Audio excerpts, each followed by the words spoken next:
మీరు ఎన్ని సంవత్సరాలు వయసులో ఉన్నప్పటి నుంచి పాటలు పాడడం స్టార్ట్ చేశారక్క? నా 6th క్లాస్.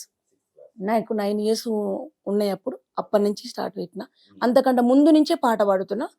కానీ బయటకొచ్చింది మాత్రం నా 6th క్లాస్‌లో. అక్క ఇప్పుడు బతుకమ్మ ఫెస్టివల్ నడుస్తుంది కాబట్టి ఒకటి బతుకమ్మ పాట ఏమైనా పాడగలరా? తప్పకుండా పాడతాను. బతుకమ్మ నేను చిన్నప్పటి నుంచి నేర్చుకున్న పాట. బతుకమ్మ అంటేనే మా ఆడబిడ్డల బతుకు తిరుగు. బతుకమ్మ అంటేనే మా కష్టాలు, మా బాధలు, అమ్మగారింటికాడి, అత్తగారింటికాడి బాధలు కలబోసుకొని పాడే పాటలు అవి బతుకమ్మ పాటలు.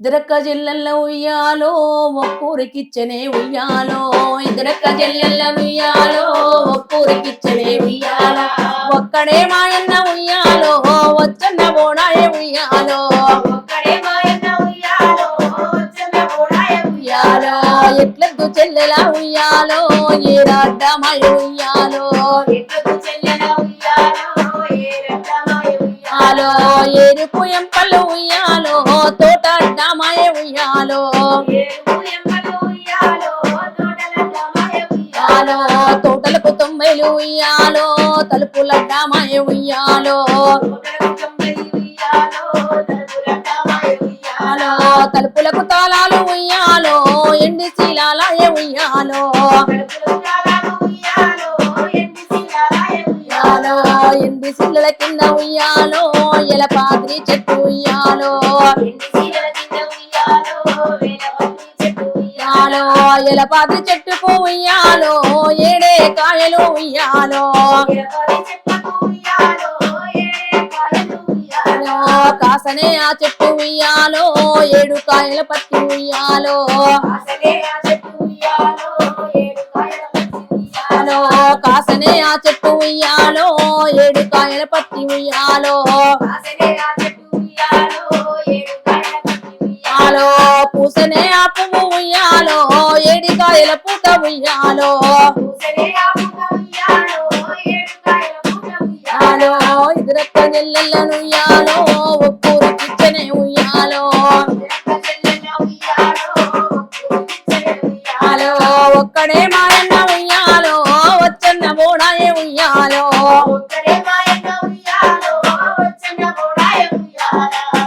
మా కర్మగాలి ఒక్క చెల్లన్న అమ్మగారింటికి పోతట్లేదు. ఇద్దరిని ఊరు మంచోడు ఇల్లు మంచోడు అని ఒక్కూరికే ఇచ్చిండు. ఉన్నొక్క అన్న తీసుకుపోడారా అని అన్న అమాసకు తీసుకుపోతే చెల్లెలు వాడుకున్న పాట ఇది. ప్రతి పాటలో బతుకుంటది.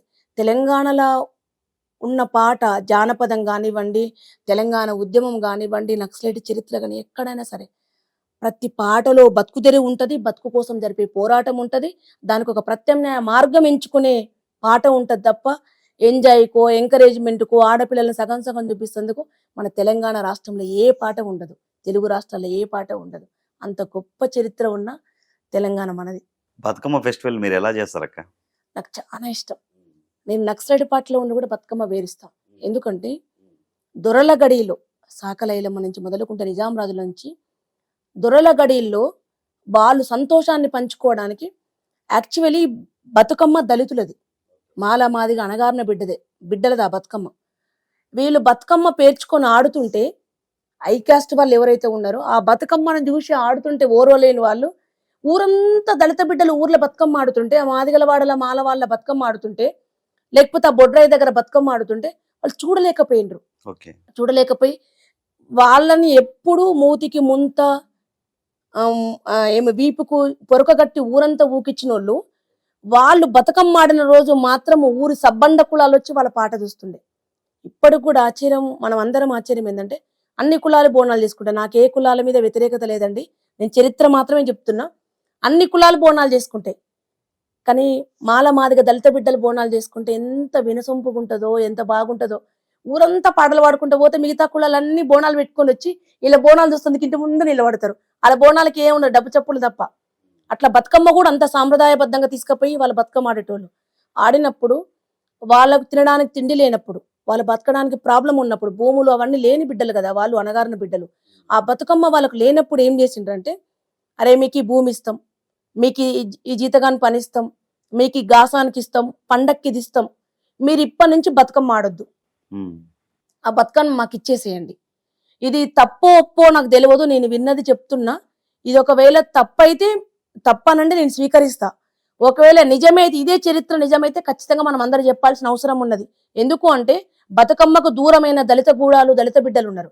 అట్లా వాళ్ళకి ఇచ్చేసి ఇక బతుకమ్మ ఎప్పటికీ బతుకమ్మ ఆడొద్దు దళిత బిడ్డలు అని ఆ బతుకమ్మ ఏదైతే ఉన్నత కులాలు ఉన్నత వాళ్ళు ఉన్నారో అగ్రవర్ణాలు ఉన్నారో వాళ్ళకి ఆ బతుకమ్మ ఇచ్చేసి దళిత బిడ్డలు మొత్తం బతుకమ్మకు దూరం అయిపోయింది. ఇప్పటికీ అలాగే ఉందంటారక్క పల్లెటూరులో? ఇప్పటికీ అలాగే ఉంది. నక్సలైట్ పార్టీల పుణ్యమాని, కమ్యూనిస్టు పార్టీల పుణ్యమాని, తెలంగాణ ఉద్యమం పుణ్యమని లక్షల మంది బిడ్డలు తెలంగాణ రాష్ట్రం కోసం ప్రజల బాగోగుల కోసం తుపాకీ బట్టి కొట్లాడుతున్న అమరులైతున్న అమరుల త్యాగ ఫలితంగా అవేర్నెస్ వచ్చిన కొన్ని గ్రామాలలో మాత్రం దళిత బిడ్డలు బతుకమ్మ ఆడుతున్నారు. ఆడాలని నేను కూడా ప్రోత్సహిస్తున్నా, ఆడే దగ్గర ప్రోత్సహిస్తున్నా. అది కూడా పోవాలి. మీరు వేరే బతుకమ్మలు ఆడుకోవద్దు, ఇవన్నీ పోవాలి. మీరు మీ గూడాలల్లో బతుకమ్మలు పెట్టుకోవద్దు. అందరు ఎక్కడ బతుకమ్మలు అన్ని సబ్బండ కులాలు ఎక్కడ బతుకమ్మ పెట్టుకుంటాయో మీరు కూడా అక్కడికే పోవాలని ఈ ఇంటర్వ్యూ సందర్భంగా మీ అందరికీ చేతులెత్తి దండం పెట్టి చెప్తున్నా. ప్లీజ్, సమాజంలో మనుషులందరూ సమానమే. ఖచ్చితంగా మనుషులుగా వాళ్ళని గుర్తించాలి. ఖచ్చితంగా మీతో పాటు ఆడండి. మీరు దళిత బిడ్డలు వచ్చి బతుకమ్మ ఆడితే మీ బతుకమ్మ పండుగ ఎంత బాగుంటుందో ఒకసారి వాళ్ళని కలుపుకొని చూడండి. వాళ్ళు వాడినంత పాట వాళ్ళు ఆడినంత ఆట ఎవరు ఆడలేరు. ఉద్యమం టైంలో బీఆర్ఎస్ పార్టీలో జాయిన్ అయ్యారు. అవును, బీఆర్ఎస్ పార్టీ నుంచి ఇప్పుడు కాంగ్రెస్ కి వచ్చారు. అవును. అంటే కళాకారులు ఉద్యమకారులు అంటే కేసీఆర్ కి గౌరవం లేదా? తెలంగాణ రాష్ట్రం కోసం కొట్లాడిన కేసీఆర్ గారు సబ్బండ జాతులు సబ్బండ కులాలు అందరం సకల జనులు మీతో సహా రిపోర్టర్లం అందరం ఎవరి పాత్ర వాళ్ళు పోషించినాం. దాంట్లో కేసీఆర్ గారు కూడా వారి పాత్ర వారు పోషించిండ్రు. నేనైతే నా పర్సనల్ ఒపీనియన్ అయితే ఉద్యమకారులు అంటే ఫస్ట్ టర్మ్ 5 సంవత్సరాలు గవర్నమెంట్ టీఆర్ఎస్ గవర్నమెంట్ ఫామ్ అయ్యేంత వరకు ఉద్యమకారుల మీద అయిన ఎమ్మెల్యేల మీద వాళ్ళందరి మీద చాలా ప్రేమ చూపించిండు. ఆ ప్రేమను మర్చిపోవద్దు. ఆ ప్రేమ వల్లనే ఉద్యమకారుల మీద ఉన్న గౌరవం వల్లనే తెలంగాణ ఉద్యమంలో ఆడిపాడిన కళాకారులకు ఉద్యోగాలు ఇచ్చిండు కేసీఆర్ గారు. నేను కూడా దాంట్లో ఎంప్లాయీనే. ఉద్యోగాలు ఇచ్చిండు. 5 ఏళ్ళు మేము ఆర్డీఓ దాకా పోతాం, మీరు పోతారు, మిమ్మల్ని తీసుకెళ్తాం, మీ శ్రమ లేకుండా మీ పాట లేకుండా లేదని చెప్పిండు కేసీఆర్ గారు. కానీ దాని తర్వాత 5 ఏళ్ల తర్వాత కేసీఆర్ గారి దగ్గరికి మమ్మల్ని ఎవరిని పోనీయలే, అసలు కలవనీయలే. మమ్మల్ని మనుషుల లెక్కలు కూడా మా సారథి చూడలేదు అసలు ఏ రోజు కూడా. మేము చనిపోతే మా దాన సంస్కారాలకు మేమే పైసలు వేసుకొని ఈ రోజు వరకు దాన సంస్కారాలు తీసుకుంటున్నాం. ఎవరు చనిపోయినా మనిషి 1000 రూపాయలు కట్ చేసుకోవాలి. 5 లక్షల రూపాయలు అయితే ఆ కుటుంబాల మీద మేమే ఫిక్స్డ్ చేసుకొని వస్తున్నాం. 2018లో ఈరేషమన్న ఓడిపోయినప్పుడు ఎవరైతే కాంగ్రెస్ పార్టీలో గెలిచి బీఆర్ఎస్ పార్టీకి వచ్చాడో శ్రీమర్తి లింగయ్య అన్న మీద చాలా కేసులు పెట్టి క్యాడర్ని భయభ్రాంతులకు గురి చేశారని చాలా ఇబ్బంది పెట్టారన్నారు. అన్న ఓడిపోవడానికి కూడా కారణం ఒక రకంగా బీఆర్ఎస్ పార్టీ అనంట, నిజమేనా? అది ఎమ్మెల్యే గారు చెప్పారన్న, ఆ పార్టీ కాదు అది. అధికారాన్ని యూజ్ చేసుకొని అన్న నేను ఈ రోజు ఎమ్మెల్యేలు ఉంటాం, రేపు ఉంటాం, ఒక 5 సార్లకు ఉంటాం, ఒక 15 ఏళ్ళు ఉంటాం, 5 ఏళ్ళు ఉంటాం. లేదు ప్రజలు మన మీద నమ్మకం ఉంటే ఎన్నేళ్ళు ఇస్తారు. కానీ ఉన్నప్పుడు దాన్నంత నీచంగా అధికారాన్ని యూజ్ చేసుకోవడం అనేది చాలా తప్పు. కానీ చేసిన దాన్ని వాళ్ళ రాజకీయ అవగాహన వాళ్ళకి అంతే జ్ఞానం ఉందని అనుకున్నాం తప్ప ఏ రోజు బాధపడి. నిజంగా చెప్తున్నా, మీ పుణ్యమా అని, మీ వల్ల మేము చాలా గట్టిగా అయినాం, అన్ని నేర్చుకున్నాం. ఎంత కష్టం వచ్చినా ఎన్ని బాధలు వచ్చినా మా కోసం నిలబడ్డ కార్యకర్తల కోసం మా ఇద్దరు, నా కొడుకు మా బిడ్డ, మా కొడుకు తర్వాత మా కోసం నిలబడ్డ మా కార్యకర్తల కోసం ఈ దేహంలో ప్రాణం ఉన్నంత వరకు నిలబడాలి. మన కోసం ఎవరైతే నిలబడ్డారో కార్యకర్తలు వాళ్ళని కంటికి రెప్పలా కడుపులో పెట్టుకొని చూసుకోవాలని ఇంతకుముందు రాజకీయాల్లో నేర్చుకొని వచ్చినాం. ఈ రాజకీయాలు పార్లమెంట్ రాజకీయాలలో కూడా వాళ్ళ కోసం నిలబడేలాగా ఈ కుట్రలు ఎట్లా చేస్తారు, ఓడించడానికి ఏం చేస్తారు, ఇవన్నీ మస్తు నేర్చుకున్నామన్నా. వాళ్ళు నేర్పించిన ఏమంటారు అనుభవంతో వచ్చిన గుణపాఠం చాలా పెద్దదంటారు. మేము బాగా నేర్చుకున్నాం.